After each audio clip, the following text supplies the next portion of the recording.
So the other day on Instagram, I got mentioned in a story, and I saw that the mention was a video by Drake Related. For those of you guys that don't know, it's like Drake's like corporate page. It's like Champagne Papi's like his like artist mode stuff, and then Drake Related's more of like his brand and other stuff like related to Drake related. Anyways, I was tagged by the dude that created it, Tyler, and he used my film frame transition in it. So Drake used my film frame transition pack.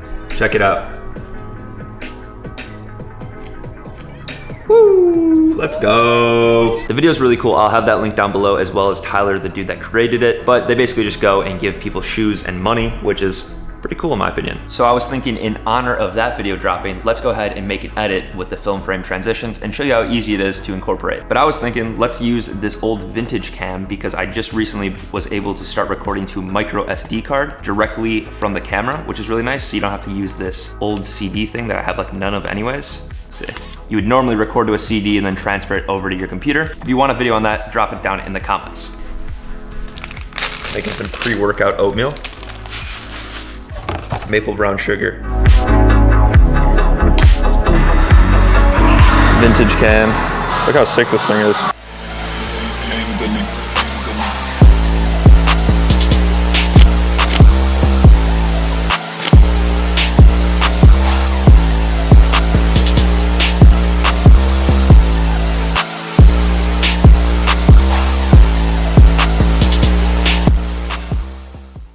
Dude, last October, I told them I was gonna get big and get in the gym. Bulked up to 205 and then cut down to now I'm 185. Oh, tiny. Let's get Brian posing. Oh no. Let's see his physique. All right, you gotta give me some pointers on how to pose then. And look at those abs coming in. You wanna turn your body so you can have it turn. More like this? Yeah, I guess. You gotta be more upright and shit. Dang, I'm actually getting kind of lean. What would you say? How much more pound should I lose? 5, 10? To get like lean? Shit was 10.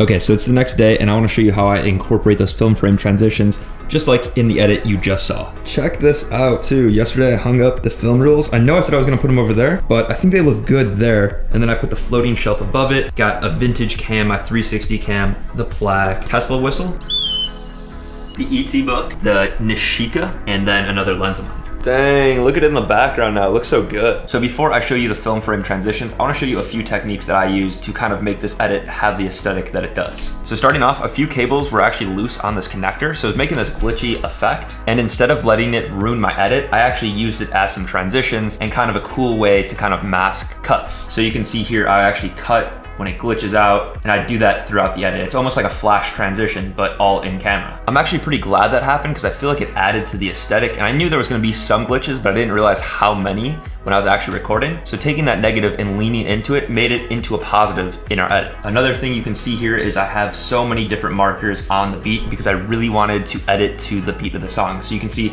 there's speed ramps, there's cuts on all these 808s, snares, claps, everything. You can even see when I'm doing a rep of a set, it's slow motion, fast, slow, to the beat of the song.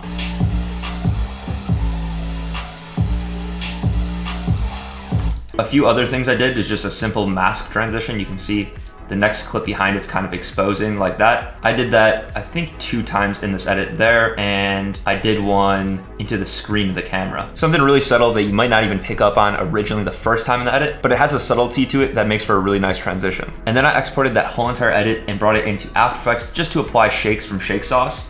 And you can see how I changed the keyframes and added it throughout. So here's the gym edit with no shakes at all.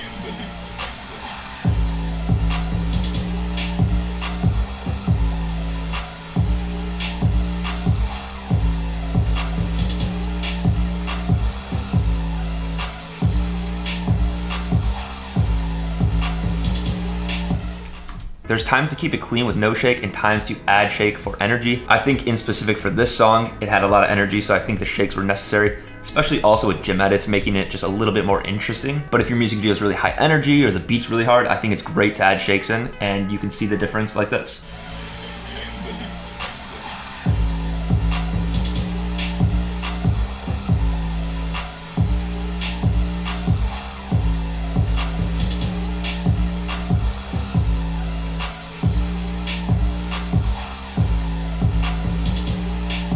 So So now that we've gone over those techniques, I want to use those film frame transitions to spice up the edit just a little bit. I think the edit already has a lot great going for it, so we don't need to overcomplicate it and overcrowd the edit. I think adding 1 or 2 of those transitions will be a really nice effect and keep the edit a little bit more interesting. If you want to follow along and use the same film frame transitions that I'm using, I'll have them linked down below, and if you use code DRAKE at checkout, you'll get 10% off. If you don't mind putting in a little extra work, I do have a free sample pack linked in the description. It has the film frames. They're not already animated like I'm going to show you here, but you can go ahead and recreate a very similar effect using that. So I'll have that link down in the description as well. Okay, so to get started, under the film frame transition pack, under templates, you'll see an After Effects project file and then a Premiere Pro project file. Since we're in Premiere Pro, I'm gonna drag that one into our project. I'm gonna import the entire project, create a folder for imported items, and allow importing duplicate media. If this pops up, it just means you moved the film frame transition pack, which I actually did. So just go ahead and find the pack and click search and then click OK, and it will go away. Now inside the film frame transition folder, you can double click and then go to transitions where it says open, double click on that, and you can hover over all the transitions that are already done for you. All you have to do is import an image for it. So I really like this one that flashes once and flashes twice. I think that's the one they actually used in that Drake ad. So let's go ahead and use that. To do that, all you have to do is drag it into your sequence wherever you want. I was thinking right around here would be a good spot. It's a pretty long clip, so adding a little extra something to it to keep it interesting is a good idea. One thing that I like to do before I go ahead and take screenshots and make the full transition, I just want to see if it makes sense or looks good in that part of the edit. So let's go ahead and play it. I think maybe trying to line up the flashes with parts of the beat would help out a lot.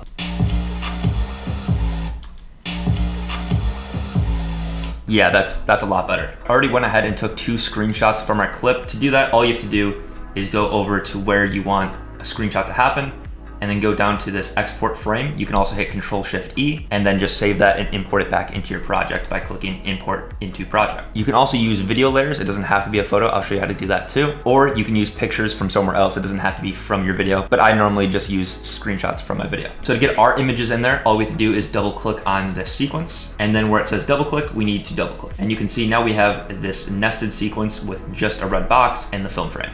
So let's drag our image above where it says put footage above, you just drag that in there. Now, if you want it to be a video layer, you just drag a video in instead of an image. And it looks like our photo is scaled in a lot. So we're just gonna right click and go to scale of frame size, and that should fix our issue. On the layer that says put footage above, if you click on that, there's a crop effect. And if you click Control-C and Control-V, it pastes and crops out your image perfectly to the film frame. So then let's go ahead and go to that other one and do the same exact process. So we're gonna drag our second screenshot on, scale it to frame size, and then copy and paste that crop effect.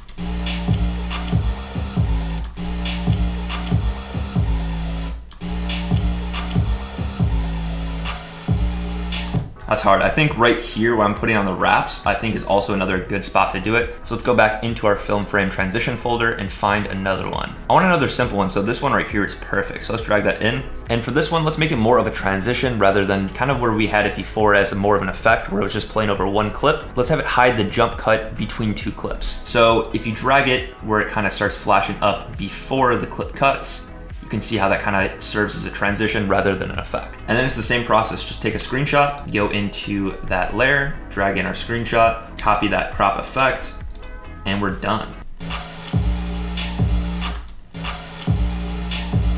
One thing that's really nice about these film frame transition templates is it's already done for you and it already has sound effects, but also if you want to go ahead and customize it and make it more unique, you can go ahead and do that.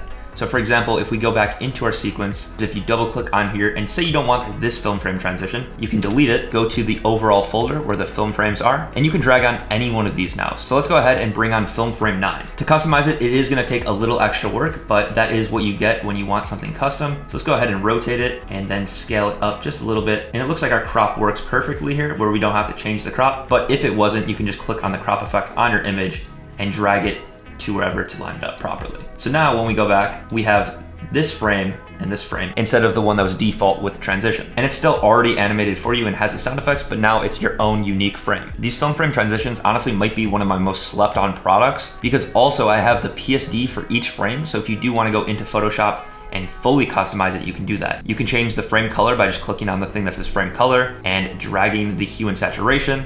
You can change the text to say whatever you want. So for example, if you wanted it to say your name, you can do that. You can drag each element all around however you want. You can change the symbol colors and also the text colors very easily. And then you can go back into Premiere Pro and make your own custom transitions like that. Like I said earlier, I'll have the film frame transition templates linked down below. And if you use code Drake, you'll get 10% off because you're watching this video and I appreciate you. I also have the sample version linked down below. So if you just want to test it out, you can do that. But I appreciate you guys for making it all the way to the end. That's all I got.